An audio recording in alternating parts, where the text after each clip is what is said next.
Hello everyone, job कॅन्डस्टर update या YouTube चॅनलवर आपले स्वागत आहे. विद्यार्थी मित्रांनो आणि शिक्षक बांधवांनो, उमेदवारांसाठी आज नवीन परिपत्रक निर्गमित झाले आहे.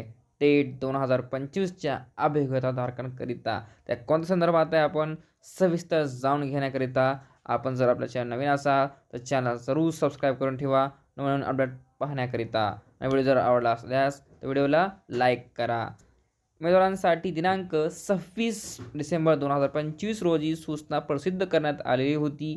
त्यातील खुल्या प्रवर्गातून CTT दिलेल्या ज्या उमेदवाराकडे सदर परीक्षेसाठी अर्ज करण्याच्या वेळी कोणत्याही आरक्षणाचे प्रमाणपत्र उपलब्ध असेल तर त्यांनाच त्यांच्याकडे असलेल्या आरक्षणानुसार लागू असलेली सवलत मिळेल. सदर परीक्षेसाठी अर्ज करण्याच्या वेळी आरक्षणाचे प्रमाणपत्र नसेल तर त्यांना सवलतीचा लाभ घेता येणार नाही. त्यामुळे काही उमेदवारांमध्ये संभ्रम निर्माण झाला आहे.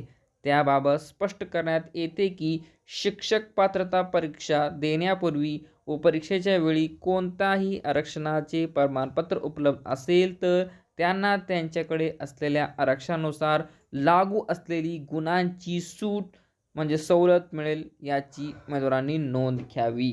पुढे पाहूया. राज्यातील कोणत्याही आरक्षणाचा लाभ घ्यावायचा असल्यास उमेदवारांकडे राज्यात अधिवास म्हणजे डोमासिल सर्टिफिकेट असल्याबाबतचे अधिवास प्रमाणपत्र असणे आवश्यक राहील. तथापि काही उमेदवारांकडे जातीचे दाखले आहेत परंतु अधिवास प्रमाणपत्र म्हणजे डोमासिल सर्टिफिकेट उपलब्ध नसल्यामुळे अशा उमेदवारांनी खालील अ, ब व क मध्ये दर्शवल्याप्रमाणे ओळखीचा पुरावा, पत्त्याचा पुरावा व अतिरिक्त कागदपत्रेमधील प्रत्येक एक पुरावा एकत्रित करून PDF अपलोड करण्यात यावे अशा प्रकारे सूचना देण्यात आली आहे.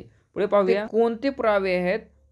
पाहूया. अ आहे ओळखीचा पुरावा कोणता द्यावा खालील प्रमाणे वाचून घ्यावे. आधार कार्ड आहे, वाहन चालवण्याचा परवाना, पासपोर्ट, पॅन कार्ड आणि मतदान कार्ड. पुढे पाहूया ब काय आहे.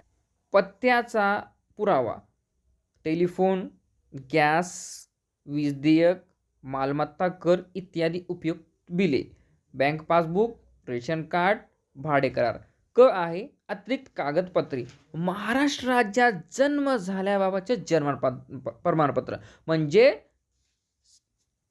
सर्टिफिकेट द्यायचं. महाराष्ट्र राज्यात शिक्षण झाल्याबाबतचा शाळा सोडल्याचा दाखला, TC, महाराष्ट्र राज्यातून उत्तीर्ण माध्यमिक शालांत प्रमाणपत्र म्हणजे 10वीचा तुमचं सर्टिफिकेट. उमेदवारांनी यापूर्वी अधिवास प्रमाणपत्र डोमासिल सर्टिफिकेट नाही म्हणून त्याप्रमाणे प्रमाणपत्र पूर्ण केले आहेत असेल मात्र त्यांच्याकडे वरील अ, ब आणि क मध्ये नमूद केलेल्या कागदपत्रांच्या यादीतील प्रत्येक एक पुरावा उपलब्ध असेल अशा उमेदवारांना त्यांचे प्रमाणपत्र म्हणजे सेल्फ सर्टिफिकेशन आणि सर्टिफाय करून योग्य तो पुरावा अपलोड करून प्रमाणपत्र पुन्हा पूर्ण करता येईल याची नोंद घ्यावी. मात्र कागदपत्रे पडताळणीच्या वेळी मूळ अधिवास प्रमाणपत्र डोमासिल सर्टिफिकेशन सादर करणे बंधनकारक राहील.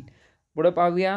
पोर्टलवर नोंदी रजिस्ट्रेशन करण्यासाठी व नोंदणी केलेल्या उमेदवारांना स्वप्रमाणित सेल्फ सर्टिफिकेशन करण्यासाठी दिनांक 14 जानेवारी 2026 पर्यंत मुदत राहील याची संबंधित उमेदवारांनी नोंद घ्यावी. पुन्हा अजून एकदा आपण सर्वांना वेळ वाढून देण्यात आलेला आहे.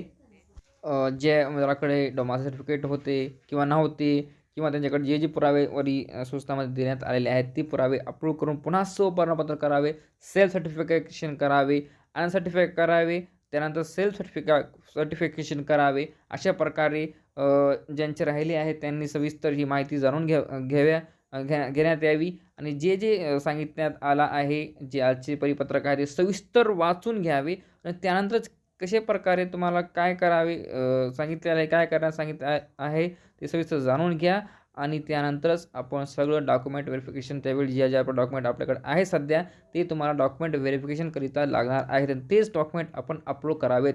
नेम स्पेलिंग बरोबर आहे का, जन्मतारीख बरोबर आहे का ते सर्व जाणून घेतल्यानंतरच तुम्ही अपलोड करावे डॉक्युमेंट. मी अशी तुम्हाला सर्वांना विनंती करतो. व्हिडिओ जर आपल्याला आवडला असेल तर व्हिडिओ लाईक करा आणि मित्रांमध्ये शेअर करायला विसरू नका. धन्यवाद.